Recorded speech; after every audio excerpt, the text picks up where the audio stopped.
Արմավիրի մարզի ընդհանուր իրավասության դատարանում փետրվարի 9-ին դատավոր Էդգար Հովհաննիսյանի նախագահությամբ կայացավ Մասյացոտնի թեմի նախկին առաջնորդի գործով դատական նիստը։ Արման Սարոյանը ընդդեմ Մայրաթոռի դատական նիստին հայցորդը կրկին չէր ներկայացել։ Արման Սարոյանը նշել էր, որ չի ստացել նյութերը,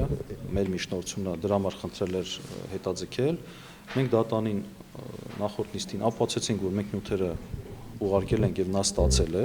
եւ նաեւ տվեցինք փոստային ծառայության այդ համապատասխան փաստաթուղթը, որտեղ երևում է որ նա ստացել է։ Այսինքն ակնհայտ էր, որ ճիշտ չէր ասում։ Ինքը հայցադիմում երբ որ ներկայացել է, հայցադիմինքից դիմում է ներկայացել, որտեղ գրվել է խնդրում եմ ին բացակայությամբ քննեք։ Իսկ եւ ավելին ասեմ, նույն Արման Սարոյանի, եթե մինչեւ ապստամբներին միանալու այդ մտքերը հրապարակային հանեք, տեսնեք, որ ինքը ուղիղ անում է այն, ինչ որ նախկինում ինքը քննադատել է։ Ինքն էլ էր ասում, պետությունը չի կարող խառնվել եկեղեցու ներքին գործերին, այսօր ինքը առիթ է ստեղծել, որ պետությունը խառնվի եկեղեցու ներքին գործերին։ Սարոյանը հայց է ներկայացրել դատարան ընդդեմ Հայաստանյաց Առաքելական Սուրբ եկեղեցու, պահանջելով անվավեր ճանաչել իրեն Մասյացոտնի թեմի առաջնորդի պաշտոնից ազատելու վերաբերյալ Գարեգին II ամենայն հայոց կաթողիկոսի հայրապետական տնօրինությունը եւ վերականգնել իրեն պաշտոնում։ Արա Զոհրաբյանի կարծիքով այս գործը եւս եկեղեցահալած պլանավորված քաղաքականության մաս է, որի նպատակը հայ եկեղեցին գլխատելն է։ Բազմաթիվ քրեական գործեր կան հարուցված, որոնցով նպատակ ունեն իրենք հասնեն մի այնպիսի մի վիճակի, որ Վեհափառ Հայրապետի նկատմամբ քրեական հետապնդում հարուցեն եւ տանեն առաջ։ Եվ մինչև հիմա իրանք չեն կարողացել նման մի այնպիսի բան գտնել, որը օրինակ ինչպես Մանվել Գրիգորյանի Դուշոնկա օպերացիաներ, չէ, այսինքն փորձեն վարկաբեկել, հետո կալանավորեն, որպեսզի հանրությունը այդքան խիստ ռեակցիա չտա։ Իրանք փորձում են տարբեր քրեական գործերով, բազմաթիվ փորձեր են եղել, որոնք հաջողության չեն հասել, որոշ բաներ կա չեմ կարող ասել, բայց բազմաթիվ փորձեր, տարբեր բամբասանքների հիման վրա քրեական գործեր են, նախ վարորդները նախաձեռնվել, ոչ, Վեհափառ Հայրապետին չեն կանչել, բայց Վեհափառ Հայրապետի նկատմամբ քրեական հետապնդում հարուցել այդքան հեշտ բան չի։ Իմ կարծիքով Վեհափառ Հայրապետը անձեռնխելի անձ է, չնայած օրենքով դա ուղիղ գրված չէ, բայց մեր օրենսդրությունից դա ենթադրվում է։ Վեհափառ Հայրապետի նկատմամբ քրեական հետապնդումը դա շատ բարդ գործ է, որի պատասխանը այս իշխանությունը պետք է տա։ Իրենց երազանքն է դա։ Ուզում ասեմ, իրենք երազում են հասնել մի օր գա այդ օրը, որ իրենք Վեհափառ Հայրապետի նկատմամբ քրեական հետապնդում հարուցեն։ Դատարանն ավելի վաղ որոշել էր, որ Սարոյանը պետք է վերականգնվի Մասյացոտնի թեմի առաջնորդի պաշտոնում մինչև գործով վերջնական դատական ակտի կայացումը։ Փաստաբանը նիստի ընթացքում ժամանակավրեպ անվանեց այդ որոշումները, մտավախություն հայտնելով դրանց հաջորդած ֆինանսական գործարքների օրինականության վերաբերյալ։ Երկու բանկերից մեկով նա գործարքը կատարել։ Մենք տեղեկություն ունենք, տնօրինությամբ, երբ որ նրան պաշտոնից զրկել են, դրա հաջորդող աշխատանքային օրը գրություն է ուղարկվել բանկերին եւ նրա լիազորությունները դադարեցվել են։ Նա չունի լիազորություն։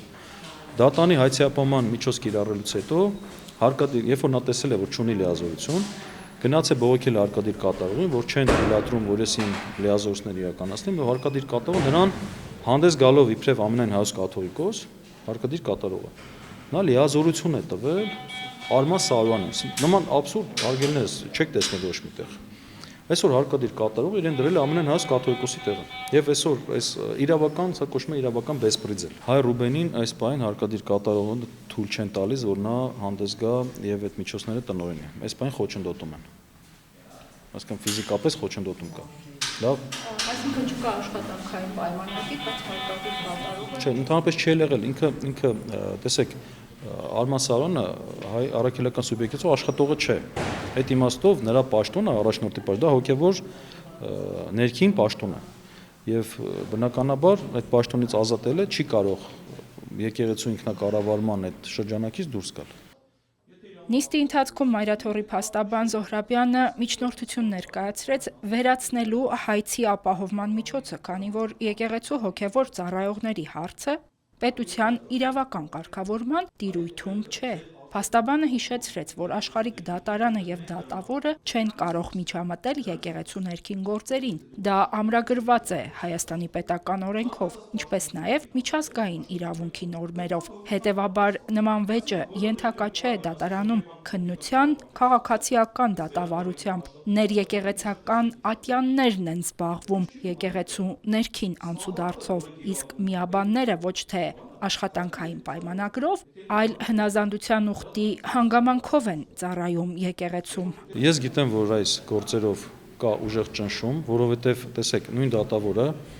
այս հայցը ընդունելուց մեկ օրում, եւ մենք նայել ենք, ես նույնիսկ հրապարակել էի նախորդ 50 գործերը այս նույն դատավորի, որով ինքը վարույթ էր ընդունել գործերը, չի եղել մի դեպք, որտեղ ինքը մեկ օրում հայցը նույնիսկ վարույթ ընդունել մեկ օրում։ Իսկ այստեղ մեկ օրում ընդունել է վարույթ եւ հայցապման միջոց է կիրառել։ Մեկ օրում։ Սա էլ է բնականաբար խոսում այն բանի մասին, որ այստեղ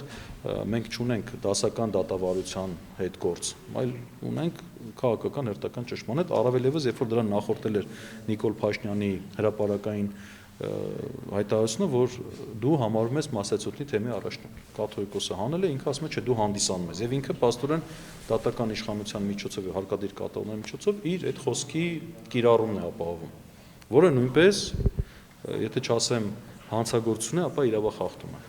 Մասյացոտնի թեմի նախկին առաջնորդ կարգալույծ արված Սարոյանի գործով հերթական որոշումը կհրապարակվի փետրվարի 11-ին, այն կտեղադրվի դատական իշխանության պաշտոնական կայքում։